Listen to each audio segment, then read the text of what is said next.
I'm Idiotech, and this is my review of This Is the Police for PC. The game retails for $15 and is brought to you by Weepy Studio and Nordic Games. So what is the game? Well, it's part police department management simulator and part interactive story. You play the role of a character called Jack Boyd, who is the police chief of the city of Freeburg. Jack is being forced out of office by a mayor who's basically a dick, and you have 180 days to build a retirement fund of $500,000.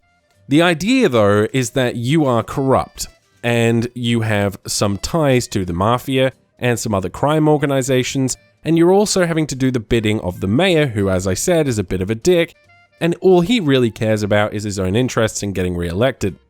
So you end up kind of in this strange position where you're having to balance ethics and morality with keeping your job or not dying, and it ends up resulting in a very interesting and satisfying experience. So what's good about this game? Okay, well, first up, let's talk about the mechanics. You have to manage the crime of this city, and you do that by sending out your officers. For example, you will get a call that says, oh, someone's stealing something from a local supermarket. And you have to decide how many police officers to send, the quality of those police officers, and you have to do that based on the text that shows up on the screen describing the situation. Sometimes you'll get a false call, and you'll end up going there and nothing was actually going down, and at other times, you'll get a message that seems kind of vague and like nothing serious is happening, but it turns out to be a massacre, and so you then have to send reinforcements.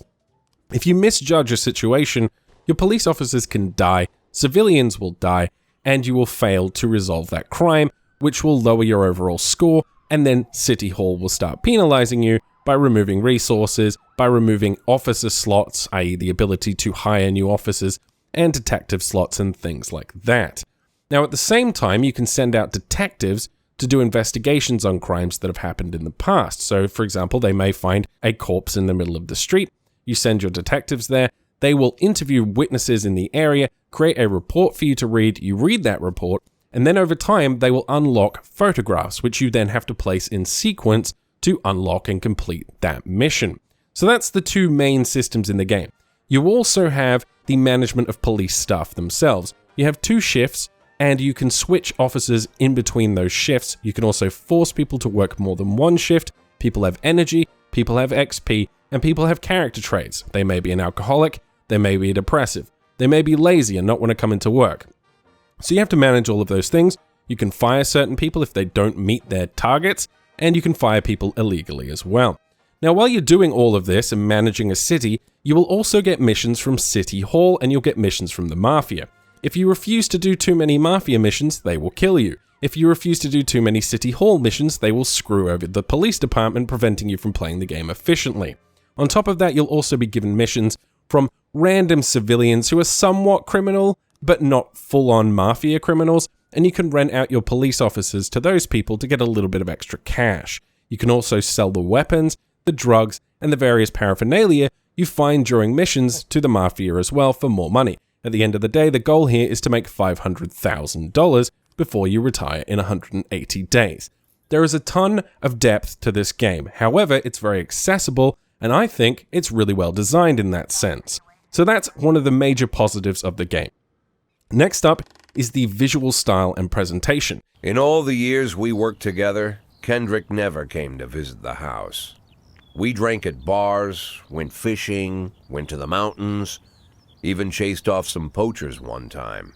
They've gone for a very cut-out comic book style here, and they present things in panels just like a comic book with narration. Now, I think that's a really good style, and it works well here, and given that this is an indie studio without a huge budget, I think this is a good way to go. I really like the art style and the presentation. I think it's good. In the initial cutscene, you do get some actual 3D animation, but the rest of the game is just storyboards with dialogue. Now, let's talk about that dialogue because it's really good. It's a little cheesy, it's very inspired by film noir, but I like it a lot. There's also a ton of jazz music and blues music in the game, and you get to pick a record as you go into each new day, which is really cool, and I like the theme of that. And while being a touch cheesy at times, for the most part, it's really good, and it adds a lot to the story, which is my next positive point. The story in the game starts off a little slowly. Each day, a new piece of story will be delivered to you. Now that starts to thin as you progress into the game, and it does take 180 days to complete. Now to give you some reference there, I've been playing the game now for about 10 to 11 hours, and I'm at day 65. So it does take a hell of a long time to actually beat this game. But the story slowly evolves over time, and you start to learn more about Jack as a character. You start to learn about certain criminals, you'll meet certain underworld figures, you'll interact with the government, and you get to learn about the city and the people in it, and it's really well delivered in my opinion. Jack has a ton of personal problems, it's quite deep and mature and great in that way.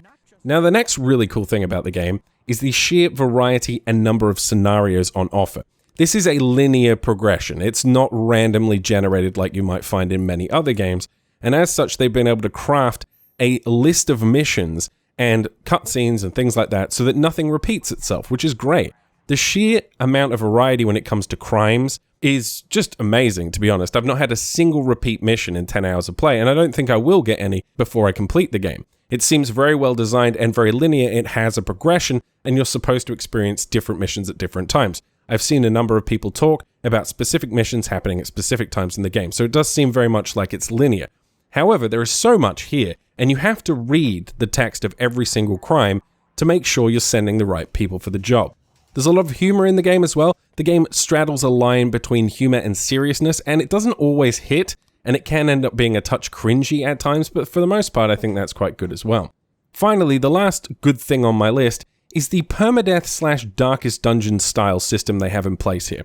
As you play the game and your officers arrest people, they get experience, essentially making them more reliable and more likely to arrest people in future.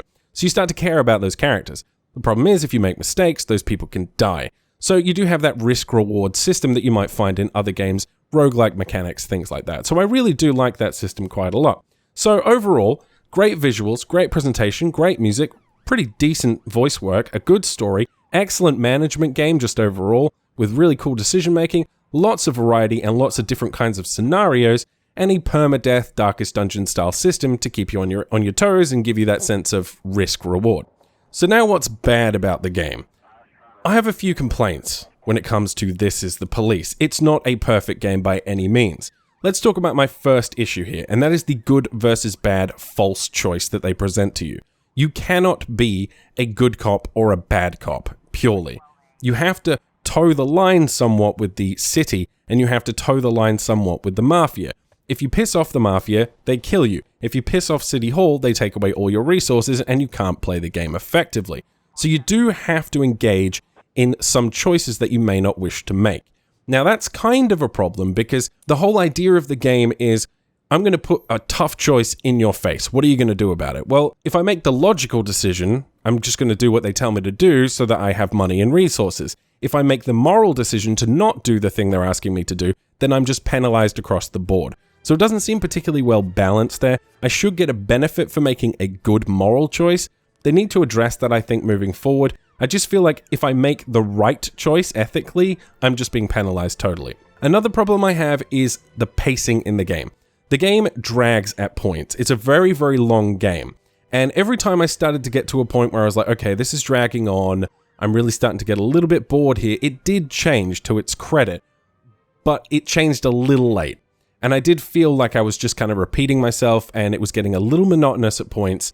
And to their credit, they did change things and make it more interesting and throw a few twists in here and there and evolve the mechanics. But I think the pacing is still an issue. And for people with short attention spans, this game may not grab them. Another issue with the game is RNG, or random number generation. The game has a lot of random moments that can happen. Now, it is very scripted and linear in one sense, but in another sense, it does have some random events. And you could be, for example, investigated, and they may take 3 of your police officers that are currently on duty and say, sorry, you won't be able to use these guys for the next 5 days, and then you have 2 guys left. If those 2 guys for some reason die, then you have no police force for that day. So that was kind of a problem, and RNG can screw you at times, and when you combine the frustration you experience from the RNG systems with the pacing problems, it can get a little frustrating, to be honest, and make you feel like maybe you don't want to continue playing this. Now, to the game's credit, every time I stopped playing it, I did feel an urge to go back, and that's partly due to the story, so I do have to give them some credit there. Finally, my last niggle or complaint with the game is that crime results don't always make sense. You might have someone saying, I'm going to steal a bunch of watermelons from this store, and then if you don't answer that call, 3 civilians might die, which doesn't make a huge amount of sense thematically. So there's a few tweaks that need to be made there. The crime results don't always reflect the crime in progress. So it's not a very well fleshed out results system. And honestly, there are some stories in the game, crime-wise, that I would love to see some kind of conclusion to. So if they could add maybe some post-story once you actually catch the criminal, that would be kind of interesting as well. But that's just a minor niggle. Should you buy this game? I'm going to say yes for most people. But if you're not a fan of the theme, you don't like film noir, you don't like the idea of managing a police department, or you just don't like management games, obviously you don't want to pick this up. But if you are someone who thinks the theme is engaging or interesting, and you do like management games, I think you'll find a lot to love here. If you found this video helpful or useful in some way, and you want to support my channel, please like, comment, share, and subscribe. And if you want to support me financially, you can do so on Patreon. You'll find a link in the description box below for that. As always, thank you for watching, and I will see you guys next time.